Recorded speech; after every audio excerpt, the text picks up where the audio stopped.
Hi, I'm George Alger with the Two Green Energy Video Report, and I'm speaking with Craig Shields, who is the editor of twogreenenergy.com. He is also the author of Renewable Energy Facts and Fantasies, a #1 best-selling energy book on Amazon.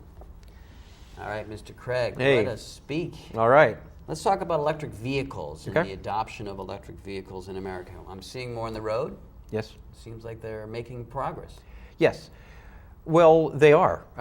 This whole industry is moving along, not at the rate that enthusiasts wanted to see, but it is moving along. Spurred, I think, by the fact that the auto industry itself finally figured out that it needed to do this. This was a matter of survival. This was a result of some near-death experiences and, in fact, some death experiences in the space in which they rightfully concluded that their marriage to the oil industry just simply wasn't going to last. And so pretty much every OEM, in other words, every manufacturer whose name's on the bumper of a vehicle who expects to be here in 10 or 15 years has an EV plan underway. The most visible, obviously, you've got Nissan with the Leaf, you've got Mitsubishi with the i-MiEV, you've got GM with the Chevy Volt, but you've got numerous other things that are coming on right behind them, and they're kind of cool. I like what I see. So does this suggest that in terms of the future for renewable energy vehicles, that EV has sort of won the argument of what is going to be dominant later on? Well, in terms of renewable energy, I presume you mean the difference between a battery EV and a fuel cell EV. So there are fuel cell vehicles. Honda has one. But Honda recently decided it was also going to come out with a battery EV. So exactly, their chairman, who speaks better Japanese than he does English, made this announcement in English, and I wondered exactly what he meant, where he goes, we have to admit that there is a future here to these EVs, so we have to get on the bandwagon. Well, I'm sure the people who were in charge of the fuel cells went, I can't believe he just said that, because a fuel cell, they're just different ways of storing energy, electrical energy that is ultimately put into a motor that drives a car. So, but your question, I think, is does this mean, in terms of renewable energy, are we talking, I think the answer is yes, battery electric vehicles are going to win the day. Okay, and what is the viability of electric vehicles contributing back to the electricity grid by, creating energy? Well, they don't create energy; they consume energy, but they store energy while they're doing their thing, or while they're parked, or what have you. So there is a trajectory in which you have a parked electric vehicle connected to the grid, and instead of being powered by the grid, and instead of being charged from the grid, they're actually selling power back to the grid. And this is called V2G, vehicle to grid. And exactly where we stand on this thing as a civilization, I couldn't tell you. Every year or so, I attend a seminar on this, and I watch the PowerPoint and so forth. Exactly how and when this is going to take place in any meaningful way on planet Earth, I couldn't tell you. I think we're probably at least a decade or so away from any meaningful implementation of that for a couple of reasons. The upside, obviously, is balancing the grid. Not only do they contribute, not so much from the standpoint of providing power during peak times, though that is an issue. If you had, 50 million EVs all parked at an office place at 4 o'clock in the afternoon when all the air conditions were on, and kind of balancing that load could be accomplished by pulling power out of these EVs. That's a possibility. It's more attractive, however, in terms of the sine wave. Alternating current has a sine wave 60 hertz in the United States. And that sine wave has to be perfect. It can't be off by an iota. And there's a whole bunch of expense associated with perfecting that sine wave, and that can be achieved partially with vehicle to grid. Okay. So then in terms of what we'll see, at least in the United States, for electric vehicles, is this adoption going to occur in any meaningful way in the next in the next 5 or 10 years? Oh, I believe so. It's interesting because there's three components that all have to come into play. First of all, people have to want them. The consumer has a vote in this. I personally believe that if you look at the promise of the Nissan Leaf, or I shouldn't say promise, look at what it is. Though they're a little slow out of the blocks delivering them in the numbers that they had expected, they're going to rectify this.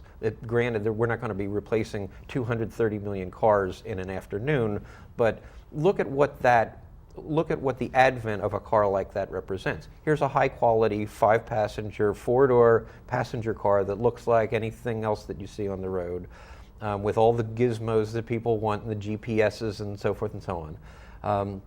That after rebates, before rebates is in the low 30s. After rebates in California is about almost exactly $20,000.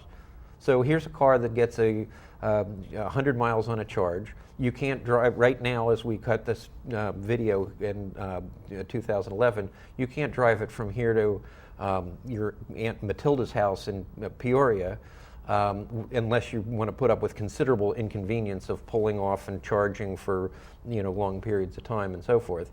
But 78% of Americans drive less than 40 miles a day. That's 4 out of 5 of us drive less than 40 miles a day. Do we care if this thing you can drive it to New York from here? No. If I wanted to, I've never driven from here to New York, the more I think about it. And if I were to take a long drive, I would take my wife's car or whatever. So there are millions and millions of households for which this is a perfect solution. So here you got a $20,000 car that you couldn't drop a gas in it if you had to. So that's attractive. That's going to be attractive to a lot of people. So in terms of consumer adoption, you can't tell me that there aren't a significant number of people who like the idea of never putting gasolines at close to $3.50 a gallon here in the United States and California here as we speak. Everybody, even the industry, predicts it's going to go to $4 to $5 fairly soon. A lot of people don't like that. A lot of people don't want to be pulling into those gas stations under those terms. So a $20,000 car that obviates that is going to be very, very attractive. So that's consumer demand, but there are other issues. You want me to tell you about them briefly? Let's talk. Okay, well, the one is obviously the grid. Now, people say, yeah, but you've got transformers that are going to pop like,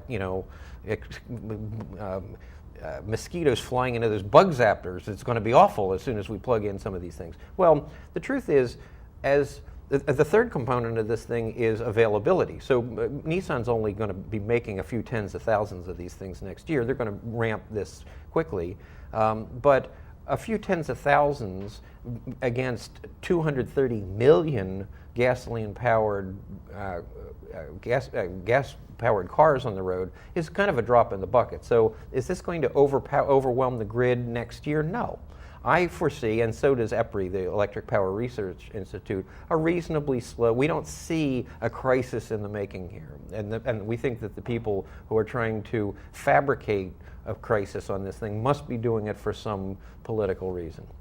So you've got these three things: consumer adoption, the grid, the element of the grid to charge enough of these cars all at the same time, et cetera, and you've got the consumer, the grid, and the production of the OEM. So all of these things have to come in approximate lockstep, but I see that happening. All right, so is there any forecast trajectory of when we may see certain percentages of electric vehicles on the road? There are tons of them. There are as many projections of this thing as there are individual researchers. I laughed the other day when I saw, whose report was it on coal? Somebody, an important person projected, we've got 49% of our electricity is coal right now. They're projecting that it's going to be over 40 20 years from now. Most of the renewables people, all the money going into this, the technology, all of the world's attention for various reasons, global climate change, health, and so forth, all of this attention going into this thing, and we can't move the needle with respect to things like coal-fired power plants and gasoline-consuming vehicles? Baloney. This is going to be, as I say, I could quote you some figures, but I could quote you such a range of figures that they don't make any sense at all. By my wits, this is going to happen in the next 15 or 20 years.